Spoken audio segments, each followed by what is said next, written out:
দর্শক, আজকে 28 এপ্রিল 2025 রোজ সোমবার। আজকে কাঁচা সবজির খুচরো দাম জানিয়ে দেওয়ার চেষ্টা করব। ওই পাশ থেকে শুরু করবে।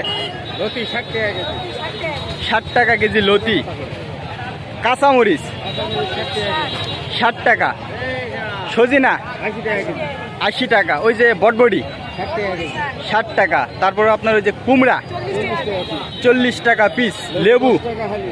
10 টাকা হালি। গাজর বাবু 30 টাকা কেজি। 30 টাকা কেজি। টমেটো 30 টাকা কেজি। 30 টাকা। শসা 40 টাকা কেজি। 40 টাকা। বেগুন এখন 70 টাকা কেজি। 70 টাকা। ভেন্ডি ভেন্ডি 60 টাকা কেজি। 60 টাকা। ঝিঙে ঝিঙ্গে 60 টাকা কেজি। ঝিঙেও 60 টাকা কেজি। করল্লা করলা 50, 50। পটল পটল 70, 70 টাকা। মূলা মূলা 40, আর বড় করল্লা 60 টাকা 60 টাকা কেজি। কেজি। আর সর্বশেষ কাঁঠাল কাঁঠাল 50 টাকা কেজি। 50 টাকা পিস। দর্শক, এই ছিল কাঁচা সবজির খুচরো দাম। এটি হচ্ছে নওগাঁ জেলা পত্নীতলা থানা, নজিপুর নতুন হাট। আজকে সোমবার, হাটের দিন।